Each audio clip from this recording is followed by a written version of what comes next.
They called her a peasant in a lord's house. They mocked her silence as stupidity and her modesty as poverty. When Isabella the Duke's mistress spilled red wine over Adele's simple white gown, the entire hall erupted in laughter. Adele's husband Adrian didn't defend her. He laughed the loudest, apologizing to his guests for his wife's lack of taste. But silence is not weakness, and that cheap dress held a secret woven into its very seams. They thought they were breaking a nobody. They didn't realize they were insulting the only daughter of the realm's most feared conqueror king. The laughter was about to die and heads were about to roll. The chandeliers of the Kensington Manor were blinding, casting a kaleidoscope of light over the polished marble floors. It was the eve of the winter solstice gala, and Adrian the Earl of Kensington was hosting a private dinner for the city's elite. Adele sat at the far end of the long mahogany table, her hands folded neatly in her lap. She felt like a ghost in her own home. She wore a dress of simple, unadorned white linen. It was clean-pressed and fitted her slender frame perfectly. But compared to the heavy velvet silks and jewels dripping from the other women in the room, she looked stark. To her right sat Adrian, her husband of 3 years. He was handsome in that sharp, predatory way, dark hair slicked back, a jawline that could cut glass, and eyes that always seemed to be looking for the next best thing. Currently, his eyes were fixed on the woman sitting directly across from him, Isabella. Isabella was everything Adele was not. She was loud, vibrant, and cruel. She wore a gown of crimson silk that was cut scandalously low and a ruby necklace that Adrian had claimed was lost in transit when Adele had asked about the family finances 2 months ago. "Oh, Adrian," Isabella purred, twirling the stem of her wine glass. "This vintage is exquisite. Far too complex for some palates, I imagine." Her eyes flicked dismissively toward Adele. Adrian chuckled, reaching out to touch Isabella's hand right there on the table. "You have always had refined taste, Isabella. That is why we get along so well." The disrespect was brazen. The other guests, Lord Bennet and Lady Clara, exchanged awkward glances but said nothing. Adrian's wealth had grown significantly in the last year, and in high society, money bought silence. "Adele," Isabella said, her voice dripping with faux sweetness, "you haven't touched your wine. Is it too tart for you? Or perhaps you simply don't know how to appreciate a 50-year-old Bordeaux?" Adele looked up, her expression calm. Her eyes, a striking shade of violet that usually unnerved people, were steady. "I prefer water, thank you. I find that wine often clouds one's judgment." Isabella's smile tightened. "Judgment? Oh, darling, if you had any judgment, you wouldn't be wearing that." She gestured vaguely at Adele's white dress with her fork. "Did you lose your maid? Or did you perhaps fashion that out of the dining room curtains?" The table erupted in laughter. Adrian slammed his hand on the table, wiping a tear of mirth from his eye. "Oh, Isabella, you are terrible. But you must forgive Adele. She comes from humbler origins. She doesn't understand the fashion of the court." "I see," Isabella sneered. "A peasant's taste for a peasant girl. Tell me, Adele, how much did that cost? 5 coppers? Or did you trade a chicken for it?" "It was a gift," Adele said softly. Her fingers tightened slightly on the napkin, the only sign of her distress. "From my father." "Your father?" Adrian scoffed, taking a long drink. "The farmer. Please, Adele, don't embarrass me further by bringing up that old man. It's bad enough I married you out of pity when he died. Don't make me regret my charity." The cruelty hung in the air, thick and suffocating. "It is not a rag," Adele said, her voice rising just an octave. "The fabric is—" "Cheap," Isabella interrupted loudly. "It's cheap, plain, and boring, just like you." Isabella stood up, feigning a stumble. With a dramatic gasp, her hand jerked forward, and the contents of her full glass of red wine splashed across the table directly onto Adele's chest. The crimson liquid soaked instantly into the white linen, spreading like a fresh wound over her heart. "Oh, no," Isabella gasped, covering her mouth with a hand that wasn't hiding her smirk. "Look what I've done." "Oh, but honestly, it's an improvement." At least now the dress has some color." The room went silent for a heartbeat, and then Adrian burst out laughing again. "You're right. It does look better. Go upstairs and change Adele. And try to find something that doesn't make you look like a laundry maid. We have important guests." Adele stood up slowly. The cold wine seeped through to her skin. She didn't scream. She didn't cry. She simply looked at Adrian, a strange, unreadable sorrow in her eyes. "You will regret this, Adrian," she whispered. "Regret what?" he sneered. "Laughing at a bad joke." "Go away, Adele. You're ruining the mood." Adele turned and walked out of the dining hall, her head held high despite the stain. As the heavy oak doors closed behind her, she heard Isabella ask, "How do you stand her, Adrian?" "She's a statue." "Don't worry, my love," Adrian's voice carried through the wood. "I'm working on the annulment papers. Once the king arrives for the grand ball next week and sees my contributions to the treasury, I'll be promoted to duke. Then I can marry a woman befitting my station." Adele stopped in the hallway. Her hand went to the necklace hidden beneath her dress, a simple silver locket. "The king," she whispered to the empty corridor. She opened the locket. Inside was not a picture of a lover, but a tiny intricate crest embossed in gold, a lion devouring a serpent. The royal seal of King Theodore the Conqueror. "Yes," she murmured, wiping a single tear that had escaped. "I suppose father is coming to town." The following morning, the atmosphere in the Kensington Manor was frantic. Servants rushed back and forth polishing silver that was already gleaming and beating rugs that held no dust. Adele sat in the small sunroom at the back of the house, mending the white dress. The wine stain was stubborn, but she was patient. She had been scrubbing it with a mixture of vinegar and lemon since dawn. To anyone else, it was just an old dress.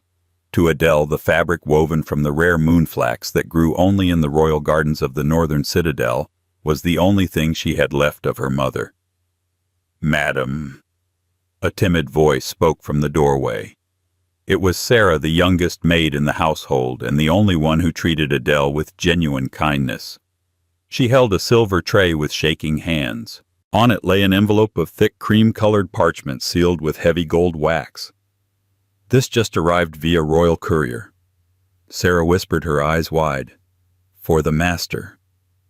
Adele didn't look up from her sewing. "Leave it on the desk, Sarah. He's still asleep." I can't, madam. The courier said it must be opened immediately." At that moment, the heavy footsteps of Adrian echoed down the hall. He walked into the sunroom wearing a silk robe, looking hungover and irritable. "What is all this noise?" he snapped. He spotted the letter on the tray and his eyes went wide. He snatched it up, breaking the seal with a trembling finger. As he read, a slow, greedy smile spread across his face. "I knew it," he breathed. "I knew it." "What is it?" Adele asked quietly. Adrian looked at her as if he had forgotten she existed. "It's an invitation, a personal summons from King Theodore himself.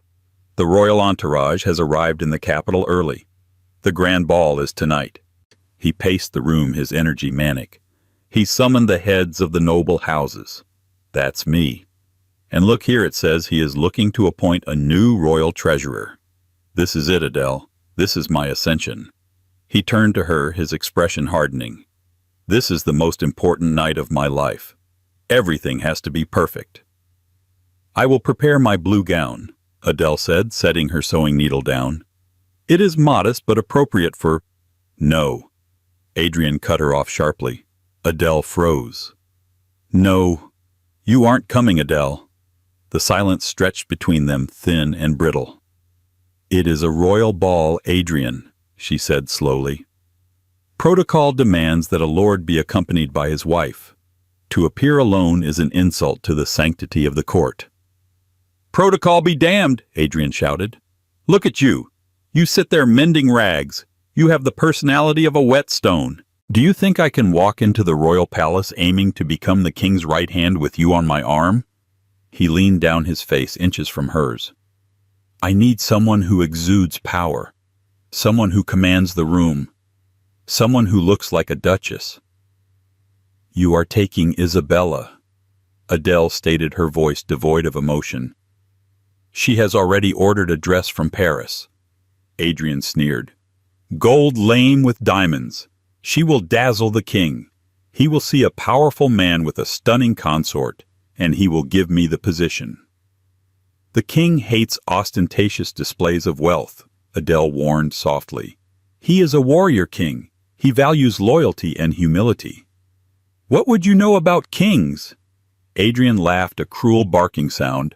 You're a farm girl I picked up off the side of the road because your father begged me to take you in before he died. You know nothing of the court. I know more than you think, Adrian. Enough. He straightened up, fixing his robe. You will stay here. In fact, you will stay in the servants' quarters tonight. I want the master suite prepared for Isabella. She will be staying the night after the ball to celebrate my promotion. Adele stood up. For the first time she looked down at him. Though she was shorter in that moment, she seemed to tower over him. You are making a mistake, Adrian. The invitation, does it specify names? Adrian glanced at the parchment. It says Lord Kensington and partner. Isabella is my partner in everything that matters. Very well, Adele said. She turned back to the window. But I must warn you. The king has a very specific memory. If you go there with a lie, he will see it. I am not afraid of an old man. Adrian scoffed. And you, make yourself useful while I'm gone. Scrub the floors. Maybe it will remind you of where you belong. He stormed out, shouting for his valet. Adele waited until his footsteps faded. She picked up the white dress. The stain was gone. The fabric, resilient and strong, had released the wine just as it had been designed to repel blood on the battlefield. Sarah the maid stepped forward, tears in her eyes. Oh, madam, it's not right. He's wicked. You should leave him. Adele smiled a sad, cryptic smile. She reached into the pocket of her dress and pulled out a small velvet pouch. I am not staying here tonight, Sarah. But he forbade you from going to the ball. He forbade his wife from going. Adele said, untying the pouch. She poured the contents into her hand. It was a heavy signet ring bearing the same lion and serpent crest, but the lion's eyes were made of rare violet amethysts, the exact shade of Adele's eyes. He did not forbid the Princess of Valois, Adele whispered. She looked at Sarah. Prepare a carriage, not the Kensington carriage. Go to the old stable master at the edge of the estate. Tell him the lioness has woken. He will know what to do. Sarah gasped, her hands covering her mouth. Madam, who are you? Adele slid the ring onto her finger. The gold seemed to hum with energy against her skin. I am the daughter he thought he lost, Adele said, her voice turning to steel. And tonight, I am going to teach my husband a lesson about the cost of cheap things. The old stable master lived in a dilapidated shack at the very edge of the Kensington estate, a place Adrian had threatened to bulldoze a dozen times to build a gazebo for Isabella. He was a man known simply as Old Marcus, a crippled hermit with a scarred face and one cloudy eye. Adrian treated him like a stray dog, allowing him to stay only because he was too cheap to hire a landscaping crew to clear the land. When Adele arrived at the shack, the wind was howling, whipping her white dress around her legs. She didn't knock. She simply pushed the rotting wood door open. Old Marcus was sitting by a dying fire, whittling a piece of wood. He didn't look up. Get out. I got nothing to steal. You have your sword, don't you, Commander?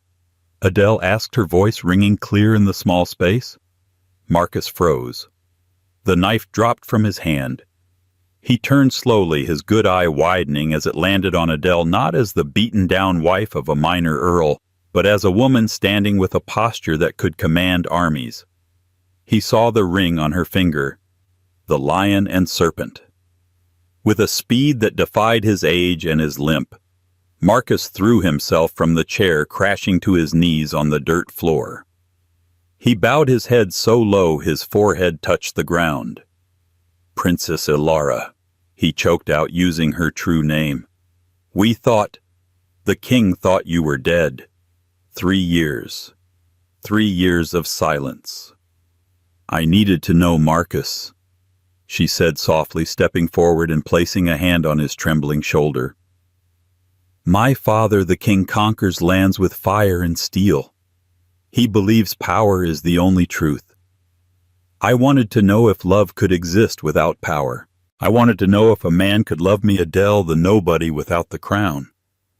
And, Marcus asked, looking up, tears streaming down his scarred face. Did the Earl pass the test? Adele's face hardened. The violet eyes turned to ice. He failed, Marcus. In every way a man can fail. He mistook modesty for poverty. He mistook silence for stupidity. And tonight he dishonored the blood of Valois. Marcus struggled to his feet. His demeanor changed instantly. The hunch in his back vanished. He was no longer the stable hand. He was Sir Marcus of the Iron Guard, sworn protector of the royal line. What is your command, Highness? My husband has gone to the royal ball to claim a title he does not deserve with a mistress who mocks the very people she wishes to rule, Adele said. I intend to join them. The Kensington carriage is gone. Marcus said, a growl forming in his throat. I do not require the Kensington carriage, Adele said, walking toward the back of the shack, where a large mound of hay sat covered by a heavy, dusty tarp. I require mine. Marcus grinned, a terrifying expression on his scarred face. He grabbed the edge of the tarp and ripped it away. Beneath the dust and hay wasn't a plow or a cart. It was a carriage of midnight black ebony reinforced with iron.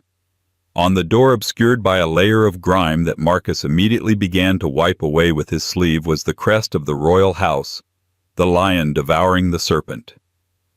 It has been waiting, Highness, Marcus said. I kept the axles greased. I kept the horses ready in the backwoods. The 4 black stallions. They haven't been ridden in years. They are wild. They know their mistress, Adele said. She turned to a dusty trunk in the corner of the room. She opened it. Inside, wrapped in oilcloth, was not a dress, but a mantle. It was deep purple, lined with the fur of the snow fox, heavy and regal. And beside it a sword. Her sword. Thin, elegant, but forged from Valyrian steel. She didn't change out of the white dress. Instead, she cleaned the remaining wine stain with a splash of water from a bucket. Isabella called this dress cheap, Adele murmured, smoothing the moonflax fabric. She doesn't know that this fabric is woven by the blind monks of the high peaks. It is lighter than silk, but stronger than chainmail. It is the dress of a warrior queen. She draped the heavy purple mantle over her shoulders. It clashed violently with the image of the submissive housewife Adrian knew. She strapped the sword belt around her waist. Marcus, she commanded, saddle the horses, ride ahead to the palace. Inform the captain of the royal guard, and only the captain, that Code Violet is in effect. Marcus saluted, a sharp, crisp motion. And the king? Tell my father nothing, Adele said, stepping into the dark carriage. He loves surprises. And I want to see the look on his face when his dead daughter walks through the doors. The royal palace of Theodore the Conqueror was not built for comfort. It was built for intimidation. The great hall was a cavernous space of black stone and gold banners, large enough to hold 2,000 guests. Adrian and Isabella swept through the entrance chin high. Adrian wore a new velvet suit that cost more than the annual income of his tenants. Isabella was glittering in her gold lame dress. It was tight, revealing, and covered in so many diamonds, she clattered when she walked. Look at them, Isabella whispered, loudly observing the other guests. Lord Peter is wearing last season's cut, and Lady Genevieve. Look at that neckline. Prude. Adrian laughed, guiding her through the crowd. He felt invincible. The invitation in his pocket felt like a burning weight of destiny. Keep your eyes open for the Chancellor, Adrian muttered. If I can get 5 minutes with Lord Blackwood, the treasury position is mine. They navigated the room, cutting in front of others, taking champagne from passing trays without thanking the servers. They were a whirlwind of arrogance.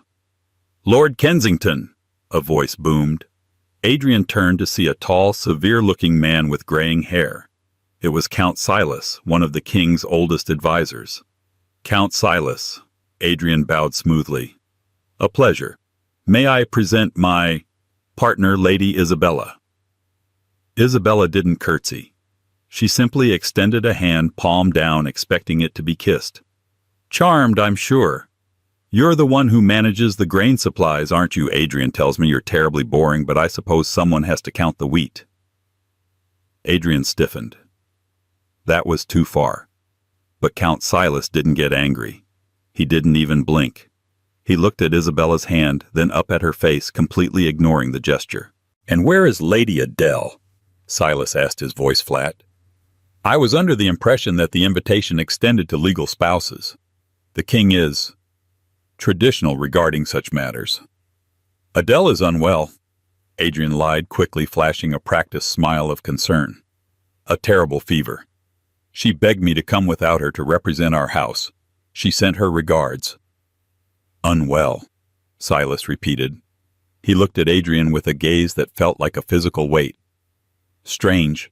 I heard she was quite healthy yesterday.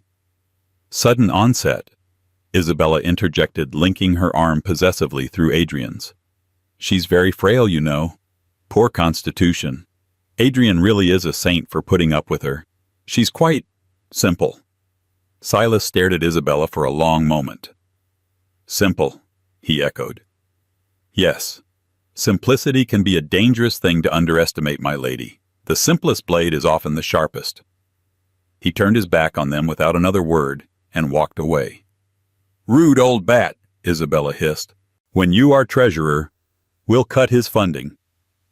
Forget him, Adrian said, though a cold sweat had started to prickle on his neck. Look, the trumpets. The room went silent.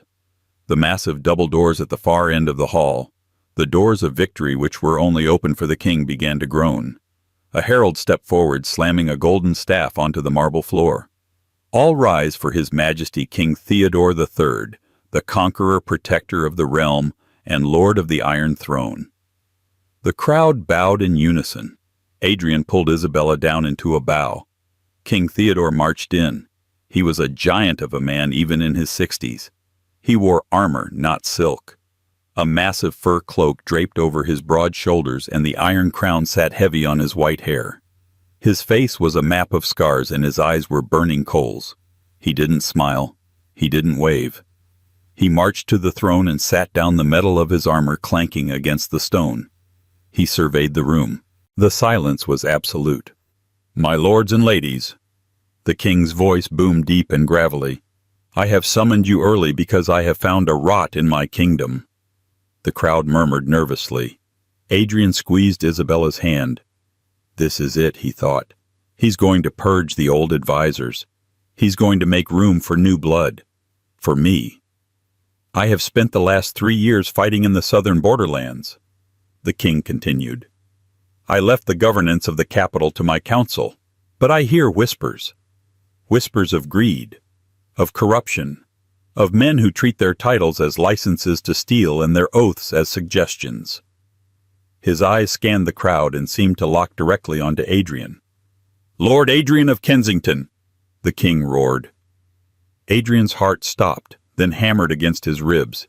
He shot a look at Isabella. He knows my name. Step forward, the king commanded. The crowd parted like the Red Sea. Adrian, legs trembling, walked into the center of the open floor. Isabella strutted beside him, beaming, mistaking the summons for an honor. Your Majesty, Adrian said, bowing low, I am humbled. Stand up, the king barked. I see you have brought a guest. Is this your wife? The woman my old friend your father spoke so highly of? Adrian hesitated. Lying to a count was one thing. Lying to the conqueror was another. But he was in too deep. If he admitted this was his mistress, he would be ruined. Yes, Your Majesty. Adrian lied, his voice shaking slightly.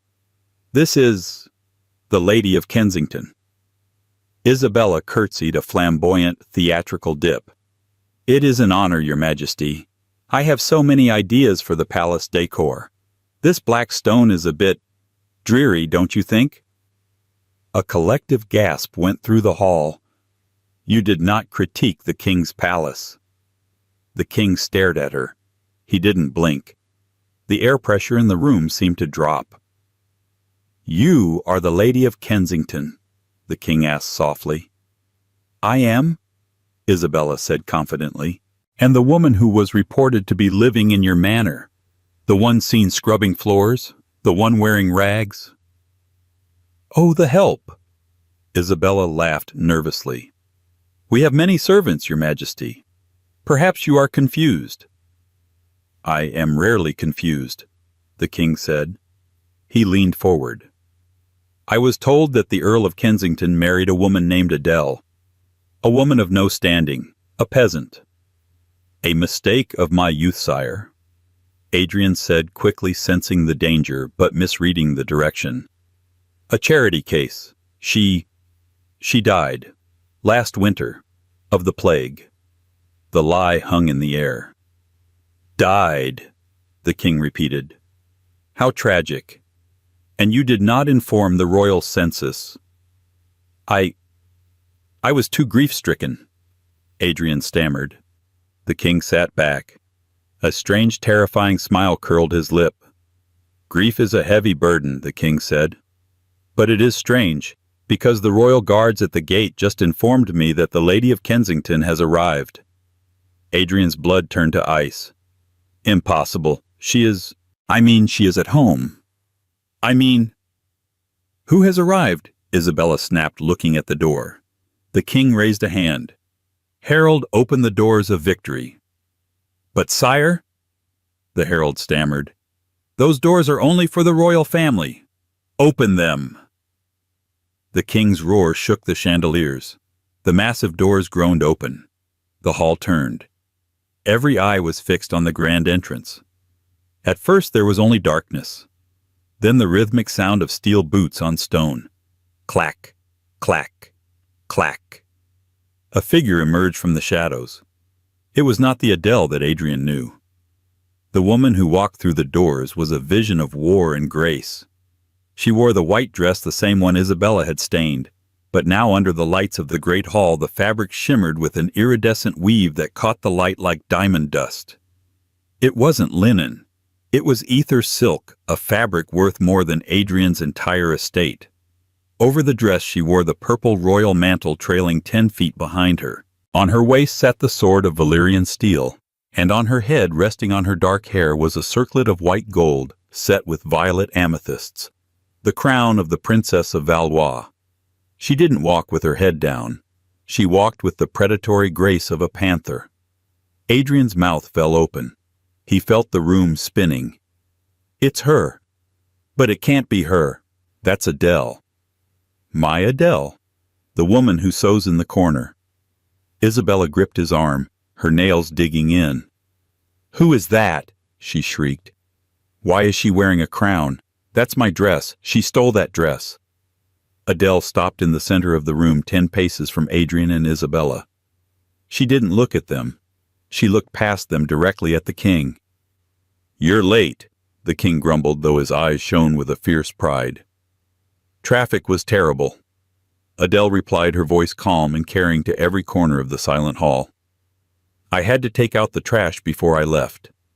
She slowly turned her head to look at Adrian. The movement was slow, deliberate. Adrian looked into those violet eyes, and for the first time he saw the resemblance. The same jawline as the king, the same fierce fire. Adele, he whispered, his voice cracking. Adele is the name of a peasant girl, she said, cold as absolute zero. It is the name I used when I wanted to see if a man could love a woman for her soul, not her title. She stepped closer.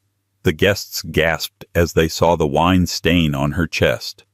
It was still there, a faint red shadow. You, Isabella pointed a shaking finger. You are the maid. You are the nobody. Adele looked at Isabella. She didn't sneer. She didn't shout.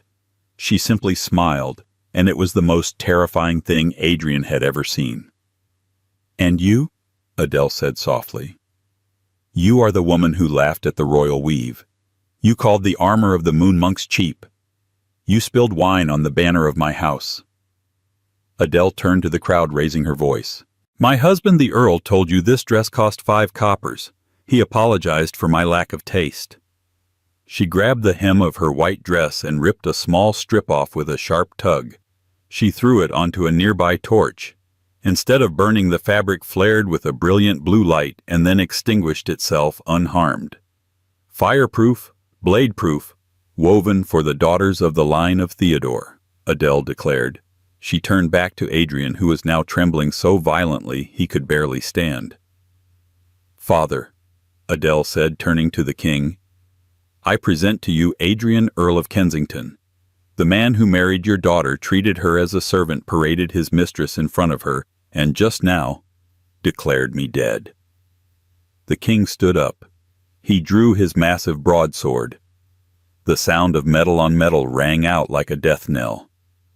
"Dead," the king roared, descending the steps of the dais. "You told me she died of the plague." Adrian fell to his knees. "Your Majesty, please, I didn't know. She deceived me. It was a trick." "A trick?" The king stopped directly in front of Adrian. He towered over the kneeling earl. "The only trick, little man, is that you convinced yourself you were a lion when you are nothing but a rat." The king looked at Adele. "Daughter, what is your judgment?" Adele looked down at the man she had once hoped to love. She looked at Isabella, who was sobbing, her makeup running down her face, her gold dress looking tacky and cheap next to Adele's radiant power. "He wanted a title, father," Adele said calmly. "He wanted to be close to the crown. He wanted to be memorable." She drew her own sword. The sound was a hiss of steel. "I say we give him exactly what he wanted." The great hall of the palace was silent enough to hear a pin drop, or in this case the shattering of a man's ego. Adrian was on his knees, his expensive velvet trousers soaking up the cold condensation of the stone floor. "A title?" Adrian stammered, his eyes darting between the king's massive broadsword and Adele's cold, impassive face.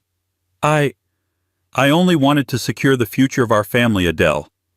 I did it for us. I thought, if I appeared single, I could gain favor and then bring you into the fold later."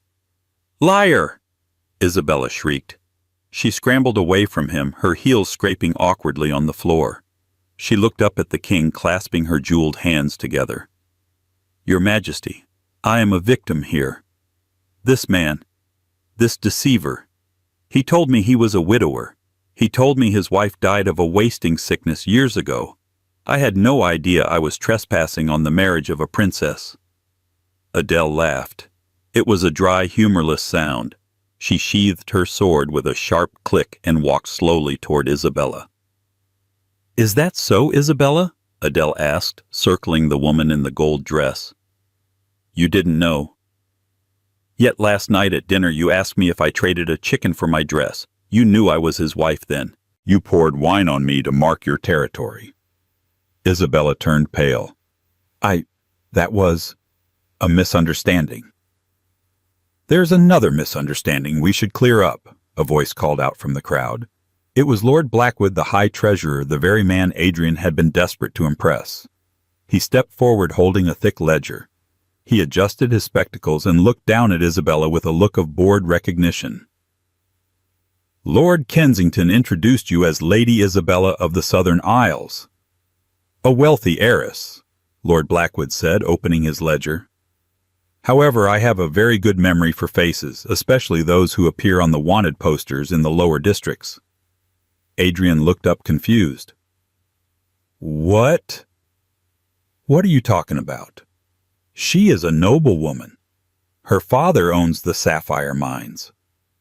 "Her father," Lord Blackwood continued dryly, "was a butcher in the East End named Pete, and this woman is not Lady Isabella. Her name is Bessie Miller. She is a known confidence trickster who targets rising nobles, drains their accounts, and vanishes before the wedding." The crowd gasped. The twist hit Adrian like a physical blow. He stared at Isabella, at Bessie. "You," Adrian whispered. The necklace. The ruby necklace I bought you. You said it was lost in transit. I pawned it. Isabella spat, dropping the accent and her facade entirely. Her face twisted into a sneer. And you were an easy mark, Adrian. You were so desperate to look important, so desperate to have a trophy on your arm you didn't check the credentials. You looked at a diamond and didn't realize it was glass. Just like you looked at a princess and thought she was a peasant. The irony washed over the room. Adrian had despised Adele for her simplicity, not knowing she was royalty. He had worshipped Isabella for her glamour, not knowing she was a common criminal. I spent everything on you, Adrian murmured, the horror setting in. I mortgaged the estate. I emptied the accounts. I am destitute. You deserve each other, Adele said, looking down at them. A man who loves only status, and a woman who loves only gold. But there is a problem. You committed fraud against the crown. King Theodore stepped forward. Bessie Miller, you will be escorted to the dungeons. You have many debts to repay to the merchants of this city. You will work in the royal laundries until every copper is paid back. No, Isabella screamed as two guards seized her arms. He promised me a dukedom. It's his fault. He's the one who lied to the king. As she was dragged away kicking and screaming, her gold dress tore on the rough stone floor, revealing the dirty, unwashed petticoats beneath. Now only Adrian remained. And you, the king growled, resting the tip of his sword under Adrian's chin, forcing him to look up. You dishonored my daughter. You declared her dead while she sat in your house mending your clothes. The penalty for treason against the royal blood is death. Father, Adele said softly. The king paused. You wish to spare him. Death is too easy, Adele said. He wants to be a lord. He wants to be remembered. Let us give him a life that he will never forget.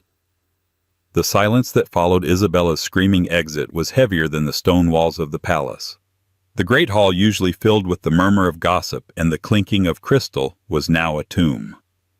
2,000 of the realm's most powerful nobles held their breath, their eyes fixed on the solitary figure kneeling in the center of the room. Adrian, the Earl of Kensington, was alone. The golden chandeliers above seemed to burn hotter, acting as a spotlight on his humiliation. He could feel the eyes of his peers, men he had drank with, women he had charmed, rivals he had sneered at, boring into his back. But he dared not turn around. He dared not look anywhere but at the polished black boots of King Theodore, which stood inches from his trembling knees. Stand up, the king said. The voice was not a shout. It was a low rumble, like the shifting of tectonic plates before an earthquake. It was a command that bypassed the ears and vibrated directly in the bones. Adrian tried to stand, but his legs were like water. He stumbled, catching himself on his hands, a posture of total submission. He scrambled upright, swaying, his face drained of all blood. Your Majesty. Adrian croaked, his throat dry as sandpaper. Please. There has been a mistake, a terrible lapse in judgment. I was bewitched. That woman, the impostor, she clouded my mind. Bewitched. The king repeated the word, tasting it like spoiled meat. He took a slow step forward, his massive frame casting a long shadow over the earl. You say you were tricked by a fake heiress. Perhaps. Greed makes men blind. But was it witchcraft that made you look at my daughter, your lawful wife, and call her a peasant? Was it magic that made you laugh while she was humiliated in your own home? I didn't know. Adrian pleaded, tears of genuine terror now streaming down his face. He turned his desperate gaze to Adele. She stood like a statue carved from ice and starlight, the ether silk dress shimmering with an ethereal glow that seemed to burn his retinas. Adele, look at me. It's Adrian. I am your husband. I took you in when you had nothing. I gave you a home. Adele took one step forward. The sound of her heel striking the marble echoed like a gunshot. You gave me a roof, Adrian, she said, her voice terrifyingly calm. But you never gave me a home. A home is built on respect. You treated me like a stray dog you regretted feeding. You hid me away. You erased me. I was trying to protect you. Adrian lied, the desperation making him irrational. The court? It's a dangerous place. I didn't want them to eat you alive. I did it for us. I wanted to secure the treasury position so I could give you the life of a duchess. Imagine it, Adele. You and I ruling the capital. He reached out a hand toward her, his fingers trembling. Don't, King Theodore growled. The king raised his hand, and the captain of the Iron Guard, Sir Marcus, stepped forward. He held a velvet cushion, but on it lay no award. It held a pair of heavy iron shears. The title of Earl, the king announced, his voice booming to the rafters, is a sacred trust. It is granted to those who protect the weak, uphold the truth, and serve the crown with honor. You, Adrian of Kensington, have failed in every regard. The king picked up the shears. He grabbed the silk sash draped across Adrian's chest, the sash bearing the Kensington crest. Rippee! The sound of tearing silk was violent and final. The king sliced the sash in two and let the pieces flutter to the floor. I hereby strip you of your rank, the king declared. Next, the king reached for Adrian's hand. He didn't ask for the signet ring. He pulled it off Adrian's finger with force that nearly dislocated the knuckle. He threw the heavy gold ring onto the stone floor, where it spun noisily before settling in the dust. I hereby strip you of your name, the king continued. The House of Kensington is dissolved. Your lands are forfeit. Your manor is seized. Your accounts are frozen to repay the debts you accrued to buy favors you did not earn. Adrian gasped, clutching his chest as if he were having a heart attack. My money. My house. I have nothing. You have your life, Adele said softly, which is more than you deserve. She signaled to Marcus. The old commander, his scarred face grim, stepped forward carrying a rough, shapeless bundle. He threw it at Adrian's feet. It landed with a heavy, dull thud. Adrian looked down. It was a tunic made of coarse brown burlap, the kind worn by the lowest field hands, and a pair of stiff, mud-caked boots. What is this? Adrian whispered. Put it on, Adele commanded. Here. Adrian looked around wildly. In front of everyone. You had no trouble watching me sit in a room full of your guests wearing a wine-stained dress while you laughed. Adele reminded him, her eyes flashing violet fire. You have no trouble with humiliation, Adrian, as long as it is not happening to you. Put it on. Shaking violently, Adrian began to unbutton his velvet doublet. He stripped off the fine silk shirt, the tailored trousers, the boots made of Italian leather. He stood shivering in his underclothes, a small, pathetic man stripped of his peacock feathers. He pulled the scratchy burlap tunic over his head. It was rough against his skin, smelling of earth and sweat. He shoved his feet into the heavy boots. He looked up, a broken man. Now what? He whimpered. Do I go to the dungeons? The dungeons are for criminals, Adele said, shaking her head. You are not a criminal, Adrian. You are something worse. You are a man who does not know the value of labor. You called my dress cheap because it was simple. You mocked the work of the weavers because you have never created anything in your life. She walked closer to him, stopping only when she was close enough for him to smell the faint scent of winter roses that clung to her hair. You are going to the northern provinces, she sentenced. To the ice fields of Valoria. A collective gasp went through the crowd. Even the king looked impressed by the severity of the judgment. The ice fields were a frozen hellscape where the wind cut like knives. You will not be a prisoner. Adele continued, her voice ringing clear. You will be a laborer. Specifically, you will work in the royal flax fields. The very flax used to weave this dress. She ran a hand down the shimmering ether silk of her gown. The flax of the north is tough. It must be pulled by hand from the frozen earth. It cuts the fingers. It breaks the nails. It requires patience, strength, and humility to harvest. You will harvest it. You will spin it. You will weave it. Adele, please! Adrian sobbed, falling to his knees again, clutching the rough burlap of his new tunic.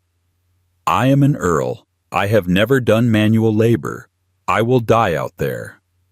Then you will die a man who finally understands the cost of a thread, Adele said without pity. Your sentence is 10 years. You have a quota to fill every month. If you fail, you do not eat. If you weave a cloth that is flawed, you start again. You will learn that simple does not mean cheap. You will learn that the silence of a worker is not stupidity, but focus. She turned to the crowd addressing the stunned nobles. Let this be a lesson to the House of Peers, she announced. Rank is not an excuse for cruelty. The crown watches. The crown remembers. She turned back to Adrian. He was sobbing into his hands, a huddled mass of brown burlap on the pristine marble floor. Guards, the king barked. Remove this laborer from my sight. He is dirtying the floor. 2 members of the Iron Guard seized Adrian by the arms. They didn't treat him gently. They dragged him backward, his heavy boots scraping loudly across the stone. Adele! Adrian screamed one last time, reaching out a desperate hand toward her.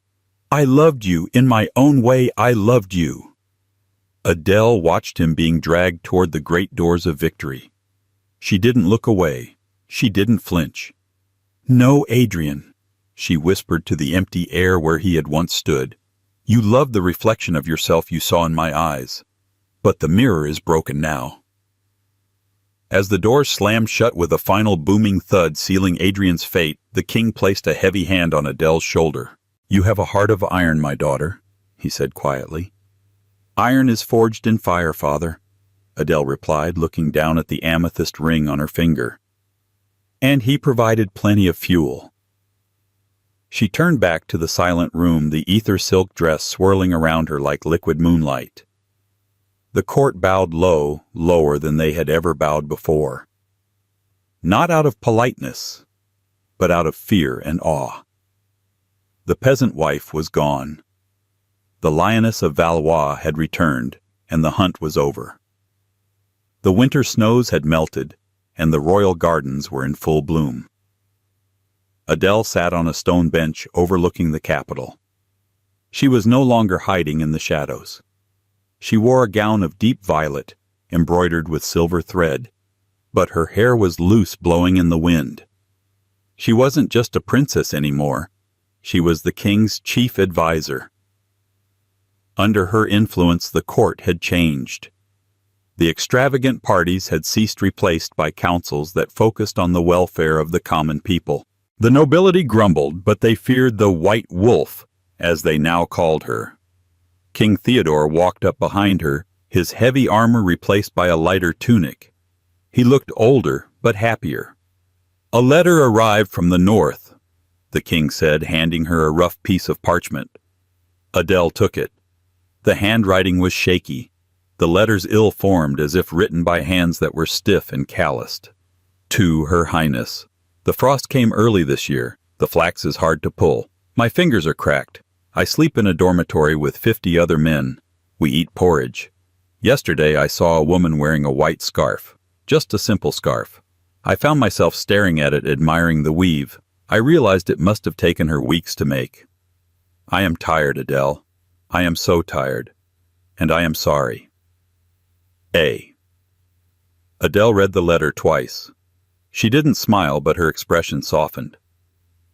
He is learning, she said. He is suffering, the king corrected with a grunt. As he should. Suffering is the only way to burn away the arrogance, Adele said. She folded the letter and placed it in her pocket. Maybe in 9 more years he will be a man worth knowing. But he will never again be a man I love. And what of you, my daughter? The king sat beside her. The Duke of Westhaven has asked for your hand. He is a good man, wealthy but kind. Adele looked out over the city. She touched the silver locket around her neck, the one she had worn on that terrible night. I have learned my lesson, father, she said. I tried to find love by hiding who I was. I thought if I made myself small, I would find someone who loved me for me. But I realized that the right man won't need me to be small.